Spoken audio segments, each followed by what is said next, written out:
us, the United States Navy.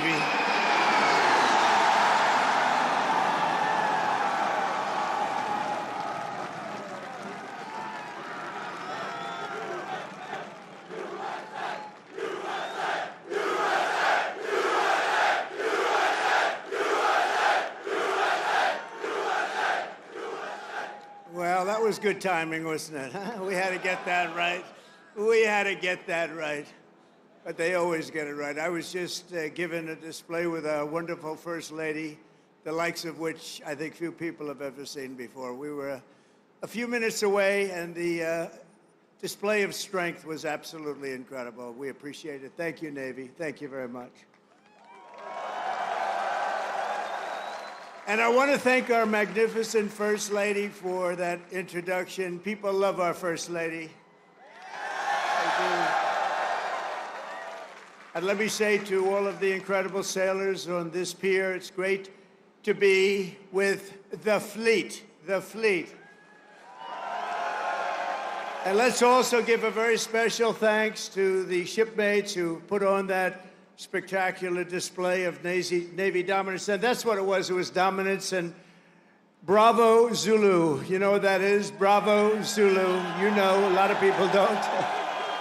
That it's a true honor to be here with the thousands of our nation's finest sailors at the largest naval facility in the entire world. It's the largest, and I would say more importantly, it's the best, okay? It's both the Norfolk Naval Base. Thank you very much. The largest, and it's the best. We're gathered on this storied waterfront to celebrate 250 years of strength, tenacity, and unwavering courage by the greatest fighting force even. And that's true. No matter where you go, no matter where you go, no matter what you even think about, there's nothing like the fighting force that we have. Roam the seas. It's called the United States Navy, and there's nothing in the world like it. Nothing, not even close. You read stories, they don't have it. Let me tell you, we check it closely. We check it closely. Docked beside us today are a combined 150,000 tons of pure American naval supremacy, and two colossal reasons why no one should ever want to start a fight with the USA. They won't fight. We're putting out a lot of fights, so do you see that? We're going to be close to number 8. Number 8. We don't want to send you into battle unless it's necessary, right? We're putting out a lot of fires. Maybe some of you will be angry. You'll say, what's he doing? We want to fight. You know what? If we can solve them the way I'm solving them, we solve 7. We have another one that's taken 3,000 years, and we're pretty close, but I don't want to talk about it until it's done. But let's give a big round of applause to the men and women of the majestic USS Kearsarge. Thank you. And let's hear it for the sailors of the USS Harry S. Truman.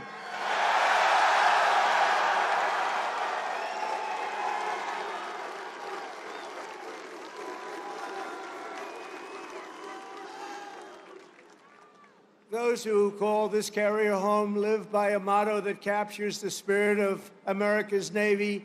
It's very simple. The words, give 'em hell, and we do give 'em hell. For 2.5 centuries, that is what every generation of American sailors have done. You've conquered raging oceans and braved ferocious storms to vanquish America's enemies on the high seas and distant shores. You've beaten mighty warships into twisted wrecks of steel. You've splintered vast armadas and sent the mangled pride of empire sinking into oblivion. You've surged the waters thick in danger, blood, brine, and through it all, the United States Navy has kept the stars and stripes soaring high and proud above those big, magnificent waves. You love doing it, too. There's not a thing in the world that you'd rather do, is there? Is there? No. I like your life better than mine, I have to be honest with you.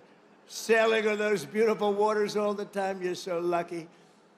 Because the American sailor never quits, never fails, and never, ever lets us down. They've never let us down. Thank you.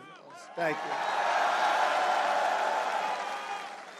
And we're honored to be joined today by service members representing every part of this great naval tradition. Our incredible surface warriors are the reason America's enemies tremble at the sight of a Navy ship, haze gray or underway. The instant U.S. carrier, cruiser, or destroyer breaks across the horizon, every tyrant and adversary on the planet knows their choice is very simple. It's leave America in peace or be blown up in fire and fury never seen before. All over the world, people know of the skill, nerve, swagger, and sheer attitude of the boldest and most daring pilots on the sea, the U.S. naval aviators, and I just got to witness it with Melania. They land screaming jets on pitching decks in the dark of night with no room for error. There's no room for error. The greatest pilots in the world. And while Navy pilots rain down pain from above, the greatest adversaries fear the daring deeds of our silent service below.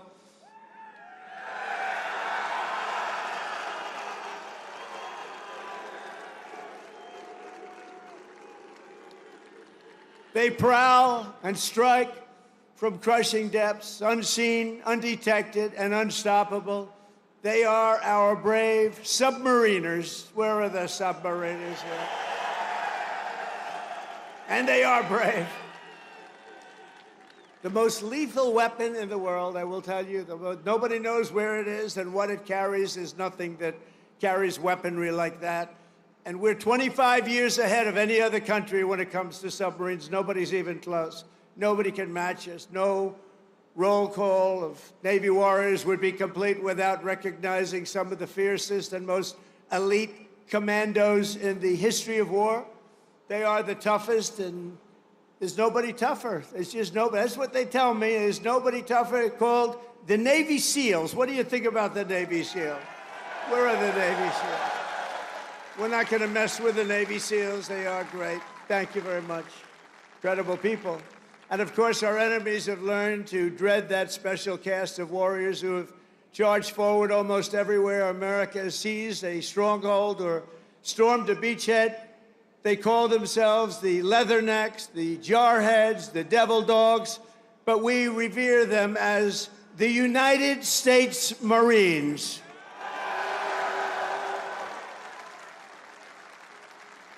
Incredible people. Incredible people. With us today are some of those who have led these exceptional men and women. They've led them like nobody else. And I'll tell you, a person I'm very, very proud of. He has stepped up and he's hitting home run after home run. They love him. I want to introduce again a man who's just exceptional. I'm so happy with this choice. Secretary of War, Pete Hegseth. Thank you, Pete. Doing a job. I said, Pete, what do you think? You know, we used to call it Secretary of War, the Department of War, the War Department.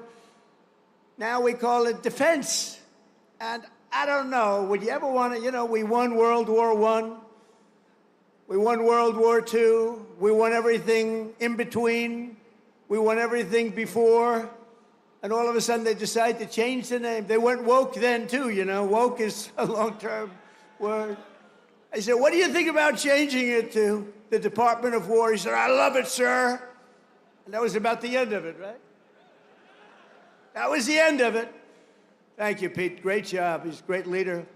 Also, Secretary of the Navy, a very, very successful man. He gave it all up to do this, and we're designing more ships. We have more ships being built shortly. We're going to have more great ships being built than we've ever had being built in the history of the Navy.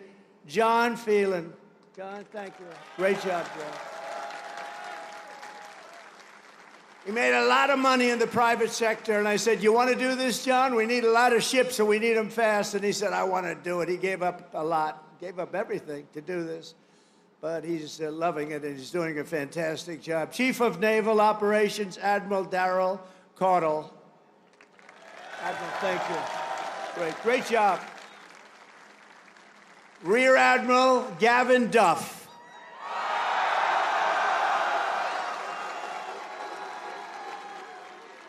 And along with so many different people here, I could introduce them all day long. I don't want to do that because we got to get to business, talking a little bit about war and peace. But along with your great officers here at Norfolk Naval Base, Vice Admirals John Gumbleton. John, thank you. Thank you, John. Great. Young guy. You're a young guy. Great. Doug Perry and Rob Goucher. Thank you. And a very special thanks to a man who just got a 93% approval. He runs the Veterans Everything, I call it. He's Veterans Everything. The VA Secretary Doug Collins. He's doing great. Thank you, Doug. Doing a great job. Ambassador Monica Crowley. Monica, thank you very much. A man that everybody loves. He was my doctor in the White House, and I got to know him very well. He was also the doctor for Barack Hussein Obama. Have you heard of him? And he was a doctor for a man named Bush.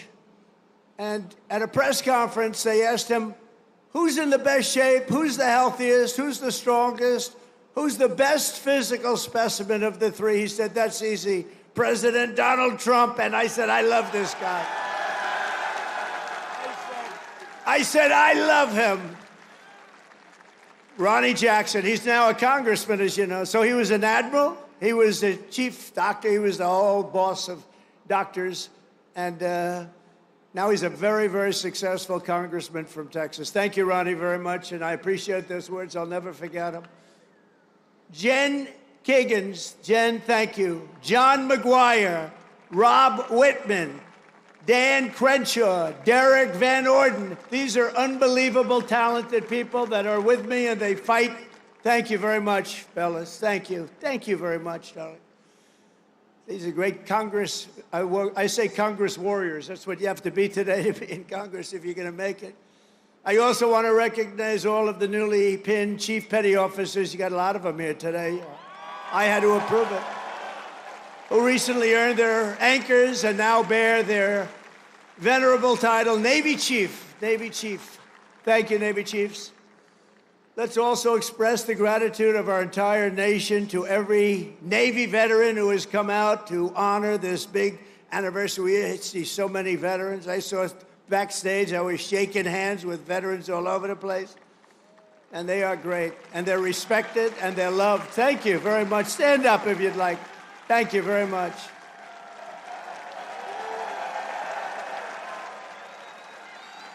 They're really loved. I saw it backstage.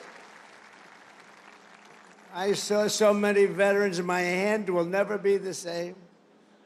Thank you very much. A great honor. And a very special thanks to the countless Navy families who support our sailors with such love and devotion. None of what are, and think of this, without them, you wouldn't be celebrating today. Many of you would not be doing very well. Male or female, you wouldn't be doing very well. So we want to thank our family members, right? All of them. Parents, husbands, wives. Thank you. Thank you very much. From the American Revolution until today, the story of the U.S. Navy is a tale of loyalty, sacrifice, and commitment stretching back 250 years. So we're celebrating 250. I almost thought I wouldn't get to do that because I was president in 2016, and then they rigged the election on me. And then we caught him, didn't we? We caught him, but, you know, we had to run it again. I ran it again, and I got 250, and I got the World Cup, and I got the Olympics. Can you believe all of it?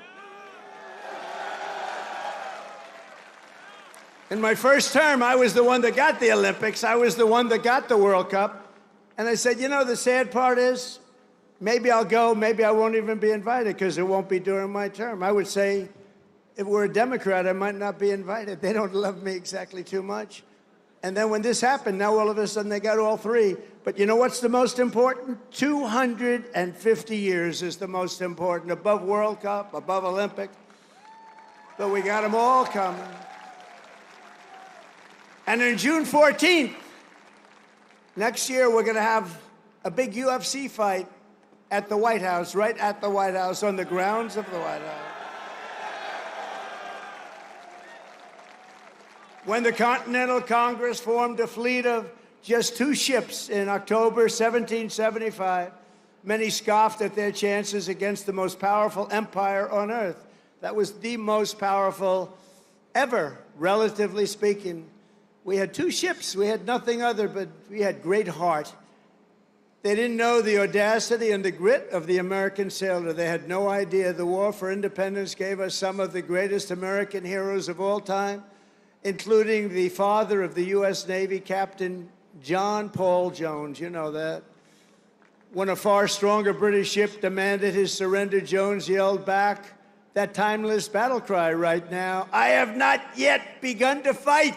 Don't ask me for that. Think of that. I could just see it. He's a wise guy. He's asking, I haven't even begun to fight, and he knocked the hell out of him. In the War of 1812, Captain James Lawrence shouted his final words to his crew as blood streamed down from his mortal wounds. "Fight her till she sinks," he yelled. "Don't give up the ship. Don't give up the ship." These are all incredible, very, very famous statements now, with years and time, very famous. Don't give up the ship. I say it all the time. You're a little behind. I say, don't give up the ship, and we win. We all know how to win. Today, that eternal creed is written into the hearts of every sailor in the fleet. America's Navy never, ever gives up the ship, right? We never give it up. Another titan of the early Navy was the great Commodore Arthur Sinclair. He defeated the French in the Caribbean battle, and then he went to work on the Barbary pirates off the coast of Tripoli and raided British forces when they were so powerful in 1812, the War of 1812. He raided them. He was knocking them out one by one. Everyone said, where does this guy come from? And we're all descendants when you think of it. Commodore Sinclair went on to become the commanding officer here at the Naval Station Norfolk, right here, where he founded a nautical school for officers that eventually became the one and only U.S. Naval Academy.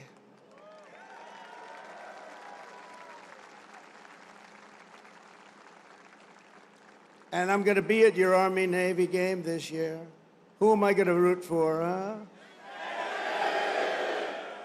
You may be surprised. It's going to be great. We're going to be here. Generations of the Commodore's descendants have forged their own towering legacies of service in the Navy, and we're joined today by his 5th great-grandson, Commander Link Mustin. Where is Mustin? Commander Mustin, where are you? He's here. Wow, look at this handsome guy. That's good genetics, right? He's got good genes. Thank you very much. Commander, thank you for continuing a family tradition that has endured for 2.5 centuries. Can you believe that, huh? I wonder if they were as good looking as you. I doubt it. You just got better with age, right? Congratulations. Is that young man your boy? Wow.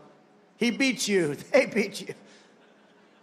That's what we want to see. Over the generations, our Navy sailors raised Old Glory above the streets of Veracruz, sent the Spanish fleet to its watery grave in Manila Bay, and buried the vicious German wolfpacks at the bottom of the sea. Those were vicious, vicious wolfpacks. They were brutal. They were hitting us hard, and then we came up with the answer, didn't we? We came up with the way to knock them out, and we were knocking them out so fast they didn't know what to do.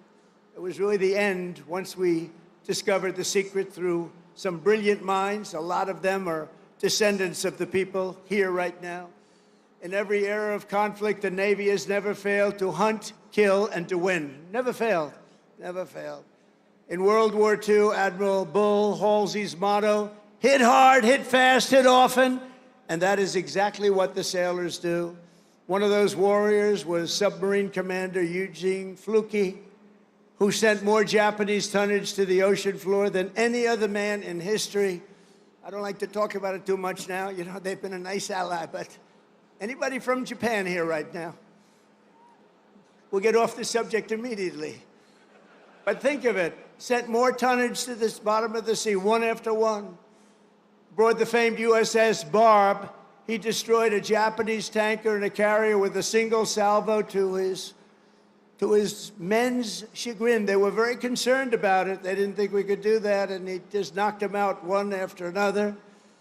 And again, torpedoes were flying, but His greatest feat came when he spotted 30 enemy ships at port off the coast of China. You know that, a very famous story. Commander Fluke ordered his men to their battle station, slipped into the harbor, and sank 6 vessels at one time before taking off into the beautiful, wild blue ocean.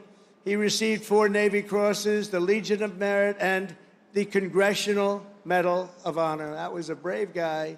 In recognition of the incredible achievements of the USS Barb under his command, this December we will lay the keel of a brand new Virginia-class submarine bearing that same legendary name, and his grandson, Tom, will be there to pick it up. Tom is with us today, and I want to thank you for keeping that great legacy around. Where is Tom? Oh, look, stand up, Tom. Great. Good, Tom. Thank you. That's good. That's good genes too, Tom, isn't it? That's good stuff. Thank you very much, both, for being here. From Midway to the Coral Sea to Leyte Gulf, American sailors fought the most epic naval battles in history. And at Normandy, the Navy led the greatest armada ever formed to deliver the single largest invasion force the world has ever seen. One of the sailors who did it was Felix Maurizio, who enlisted at age 18 and trained right here in Norfolk, trained right here. On D-Day, June 6, 1944, Felix manned an amphibious landing craft that did 6 harrowing runs to Omaha Beach. You all know about it. These are all famous fights. He delivered hundreds of American troops into the battle, including his brother Sal.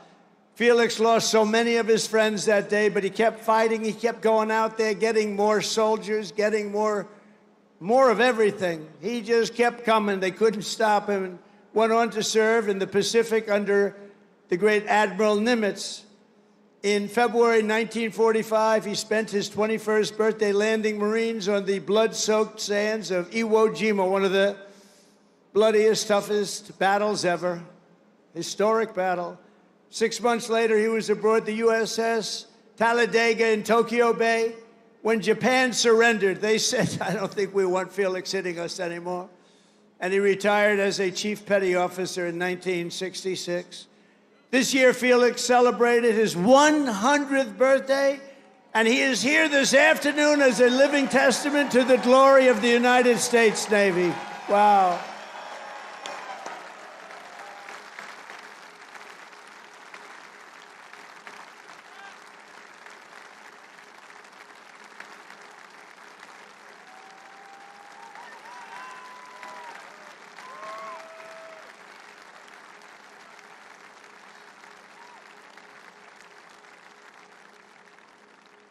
That's great.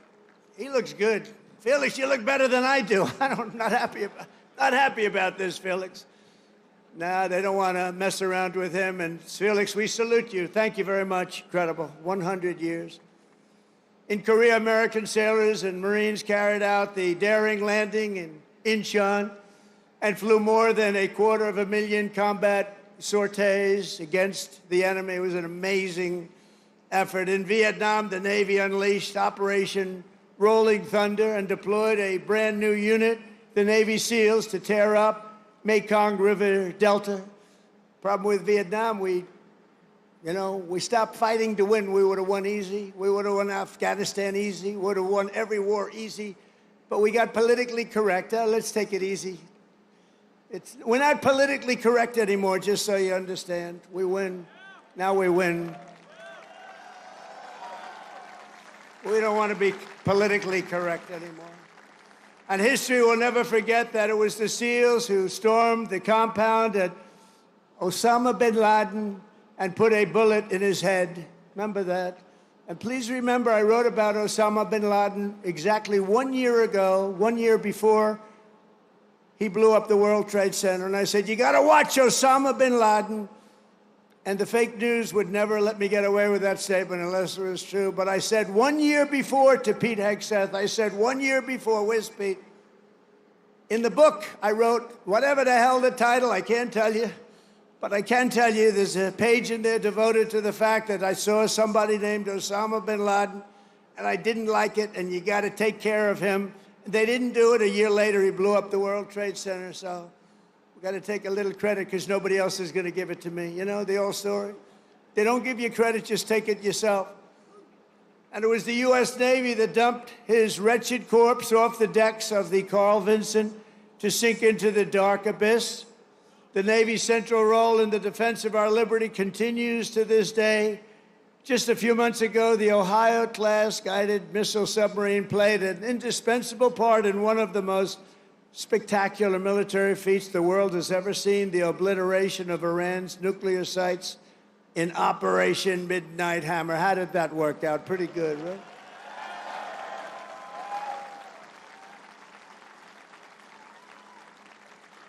And we shot 30 Tomahawks, you know that. On top of, after the B-2, how about that? The B-2s, what they did, those beautiful flying wings, they hit every single target they hit. And just in case we shot 30 Tomahawks out of a submarine, every one of them hit too. So I would say Iran was not particularly thrilled. They were going to have a nuclear weapon within a month. And now they can start the operation all over again, but I hope they don't, because we'll have to take care of that too if they do. I let them know that you want to do that, it's fine. But we're going to take care of that, and we're not going to wait so long. It should have been done long before I came along. You know that I had the pilots of the B-2s in my office, the famous Oval Office. I had them in the B-2s. They came in to the White House, and we talked about it. They said, you know, sir, for 22 years, our predecessors and us trained for that hit. For 22 years, they were training to take out the nuclear potential of Iran. He said, but it was only when you came along that we did it. And they were so happy that they did it. But they've been training for that hit for 22 years, but no president wanted to do it. They would have had a nuclear weapon within a month, probably within a month or shortly thereafter. And speaking to them would have been much more difficult. In recent weeks, the Navy has supported our mission to blow the cartel terrorists the hell out of the water. You see that?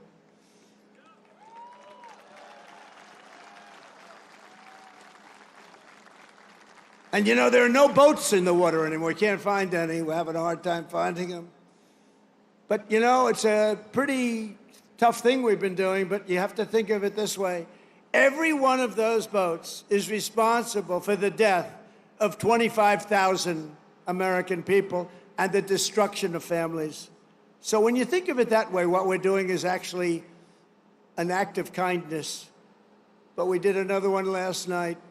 Now we just can't find any. You know, it's the old story. We're so good at it that there are no boats. In fact, even fishing boats, nobody wants to go into the water anymore. Sorry to tell you that. But we're stopping drugs coming into America, if that's okay. We're stopping drugs at a level that nobody's ever seen before. Last year, we lost, I believe, 300,000 people. And that's not talking about the destruction to families. Every one of us knows families that have been destroyed because the son, daughter, even mothers and fathers are destroyed by the fentanyl pouring in and drugs pouring in. Well, they're not coming in by sea anymore, so now we'll have to start looking about the land because they'll be forced to go by land. And let me tell you right now, that's not going to work out well for them either. And it was the Truman carrier strike group that unleashed American fury on the Houthi terrorists in the Red Sea.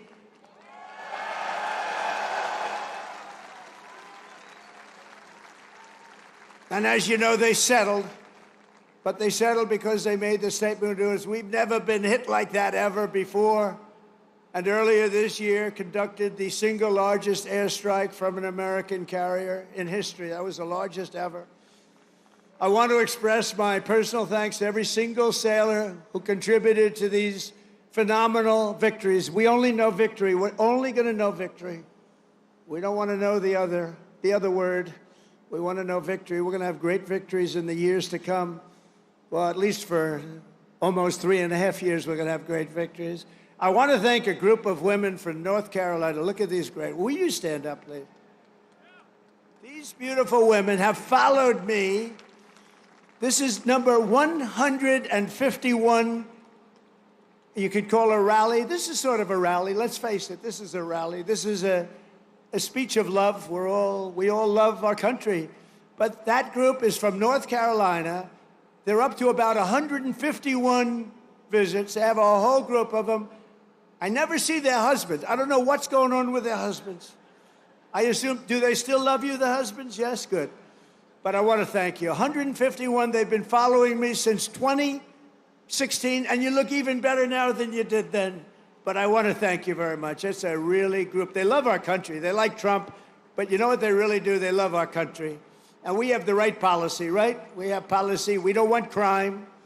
We don't want men playing in women's sports. We don't want transgender for everybody. We don't want to have open borders where millions of people come into our country from jails, from prisons, from mental institutions and insane asylums, drug dealers, murderers. 11,788 murderers were allowed to come into our country. A lot of them are gone. And by the way, Washington, D.C. is a safe place right now. It went from one of the most dangerous cities in our country, can you believe that, to probably the safest, among the safest in our country. Nobody's being hit anymore. It's very safe, and I want to thank you. A lot of the people here have helped. A lot of the people in the audience are people that have straightened them out. It took 12 days, think of that. Now we're in Memphis. We're doing the same thing in Memphis, and we're going to Chicago. You know, we have a governor that thinks it's wonderful when 50 people in a short period of time were murdered in Chicago. Over 200 people were hit. And so we send in the National Guard. You know what? We send in what's ever necessary. People don't care. They don't want crime in their cities. And we're doing it, and we're doing it well. We're doing it like nobody's ever done it before. So I just want to tell you, you're very close to D.C. The restaurants are thriving. The restaurants were dying. They were closing one after another. Now they're thriving. They're opening up beautiful new restaurants. Washington, D.C. is safe. And I even went there and had dinner the other night. And I stood right smack in the middle of the street. Secret Service was thrilled. And I gave a news conference. It's a safe place now. Washington, D.C., it's always going to be. Our nation's capital is always going to be safe. We're never going to let that happen again, what happened there.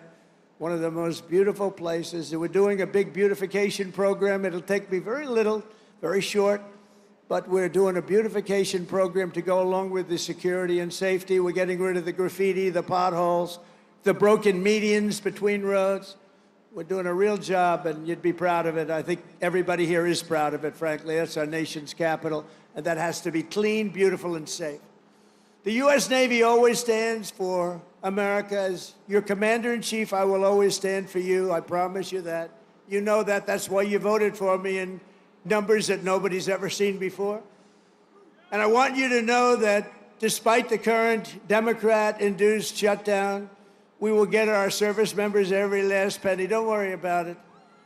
Don't worry about it. You'll worry about it. Do not worry about it. It's all coming. It's coming. And even more because I'm supporting the across-the-board pay raises for every sailor and service member of the United States Armed Forces.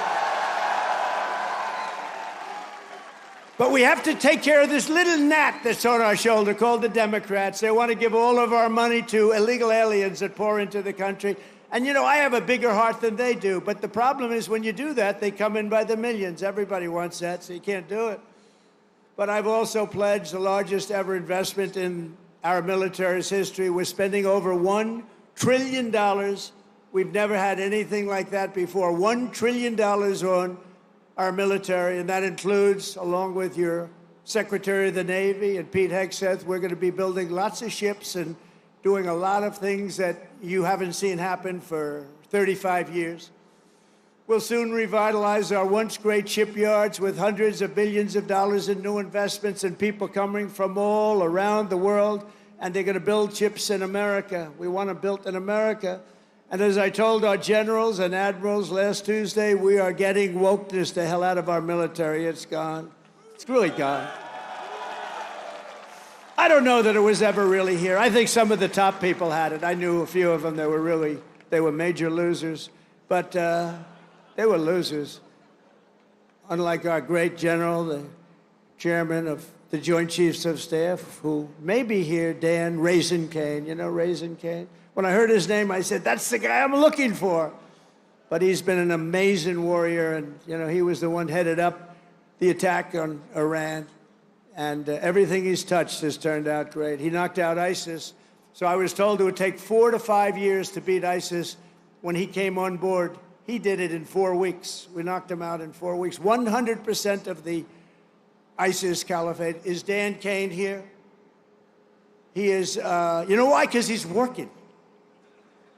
That's the one thing. We don't have to worry about him.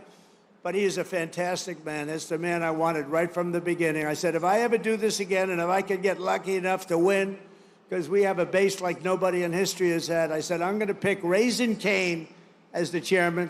And that's what we did, and he's been incredible. We will not be politically correct when it comes to defending American freedom. That's why we have renamed the Department of Defense that Department of War, as I said, and we have changed the name of the Gulf of Mexico to the Gulf of America. That was easy. That was an easy one. You know, for years I've looked at it, and I added it up, and I figured we have 92% of the frontage. I say, how come we call it the Gulf of Mexico? I mean, I wouldn't say that Mexico is thrilled with me, but what are you going to do? It's the Gulf of America, and I love it now. I was watching the other night a report, and they said very routinely, in the Gulf of America, this is the, you know, they just went on to talk about it. They didn't do it with a smirk or a smile. They didn't say, in the Gulf of America. No, it's called the Gulf of America now, and nobody's playing games with it. We got sued by the Associated Press, and they lost. In fact, the judge was so good, he said, he's calling it the Gulf of America. He's got all the approvals. You have to do that, too, to the very liberal Associated Press. They got thrown out of court. In fact, they're almost not allowed to cover me anymore because of that. It was a big hit. So I'm very proud of that. Under our leadership, the spirit of the American forces is soaring like it has never soared before. I think right now we have more spirit than we've ever had before. After years of recruiting shortages, we couldn't get guys or gals to become sailors. 1 year ago, they didn't want to be a sailor. Although I must say, once I said we're going to run, a lot of people, it made it better. But let's go back 2 years, and it was even worse. Because there was no hope. We had this horrible, horrible president who had no clue what the hell was happening. The chances of him walking down those stairs successfully were not good. And I have to be careful, because one day I'm going to probably fall. No, the North Carolina women said that will never happen to you. I always say, walk down the steps nice and slow. You ever notice I do nice? I don't have to bop down the stairs. Walk nice and slowly. But we have a waiting list. Think of this. We have a waiting list for people wanting to get into the United States Navy, the Army, Navy, Coast Guard, Marines, Space Force. Oh, we love Space Force. But think of it. We have a waiting list for every branch of government now. And that includes police and firemen. They didn't want to. Nobody wanted to be a policeman. Now they want to be a policeman. Now they want to be in the Navy. They want to be in the Air Force so badly. The Marines, the Army, they want to be in all of it. They love Space Force. I love Space Force because I created Space Force. That was my thing. And it's going to turn out to be one of the most important. But 1 year ago, our country was dead. We had a dead country. People say, sir, you shouldn't say that. It's too straight to withdraw. We had a dead country, and today we have the hottest country anywhere in the world by far. 1 year, think of it. 1 year ago, we were dead. The king of Saudi Arabia said to me, President, 1 year ago, we thought we lost America. We thought it was a dead country, and now you have the hottest country anywhere in the world. He said that. I use this term. And I'm pleased to say that 2025 was the Navy's single best recruiting year ever. Not bad. So you went from those embarrassing headlines of a year ago. Think of it. Nobody wants to go into the Navy. How does that make you feel? Now you have a different problem. You know what the problem is? Everybody wants your job. I like that better, right? No, but nobody's going to take your job. You were with us when it was not as nice. It wasn't as nice. Those are the people I like the best, too. The people that were with me when it wasn't looking so good, like these ladies from North Carolina. They were with me when it wasn't looking that good. A lot of fake scandals were created, all fake. One of those eager new recruits is 18-year-old Aiden Rollins, a recruit like I'm so proud of. Aiden's father was a sailor, his grandfather was a sailor, and after 4 years of Navy ROTC, it is Aiden's turn to carry on that tradition.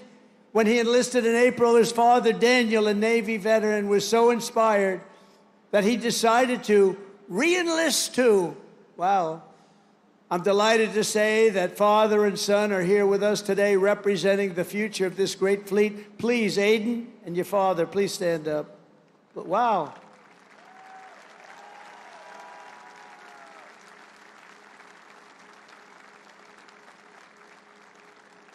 Wow, that's a good-looking family, I tell you. Thank you both. That's a great story. Beautiful. Your father looks pretty young, Aiden. I mean, he's a young-looking guy. Every sailor, aviator, submariner, and shipmate in the Navy inherits a tradition of excellence and daring, power and glory unmatched in the long saga of mankind's voyage on the sea. From that first ship, the schooner Hannah, to the awesome sight of a modern carrier battle group underway, the U.S. Navy has always been the iron will of a proud and mighty nation pushing forward through the currents and over those big, beautiful waves, through the spray of raging combat and the fog of naval war. America's sailors have proven time and again that our Navy does just the best job there is. Anything having to do with sailing the oceans, there's nobody to compete. We own the skies, we stalk the depths, and we rule the seas like nobody has ever ruled the seas. From Boston Harbor to Hampton Roads, from the Philippine Sea to the Red Sea, from the Guadalcanal to the vast, great Atlantic Ocean. Our sailors have seized triumph upon triumph. We don't know anything about defeat. We heaped honor upon honor and carved greatness and splendor into the pages of history. We only talk about the Navy and only use that word, splendor. We also say victory because that's the other. We have splendor and we have victory on gun decks and flight decks. In torpedo rooms and cockpits, they have poured out their blood, sweat, and tears and offered their very lives to defend this land between the seas. They have crossed icy canals, leapt from burning wreckage, plunged into frigid waters, soared into deadly skies, and slashed across the mine-infested bays to claim American victory and to defend the cause of liberty, to defend, quite frankly, the American flag. In every era and every part of this globe, our sailors have fought with courage in their hearts, patriotism in their souls, and salt water in their veins. You have that salt water. Don't let the doctors change it. Keep it, because there's nothing like it. There's no blood like it. And standing before all of you today, I know that whatever our nation is threatened and whenever they need help, whenever duty calls, American sailors will hoist our flag high and they will rally to Admiral Farragut's immortal battle cry, "Damn the torpedoes, full speed ahead, go, you son of a gun." With your help, we will fight, fight, fight. We will win, win, win. Because of you, our Navy and our country will always be proud and righteous and mighty and free. Congratulations once again on 250 years of total dominance. Sail fast, stay strong. Thank you. God bless our sailors, and God bless the United States of America. Thank you very much, everybody.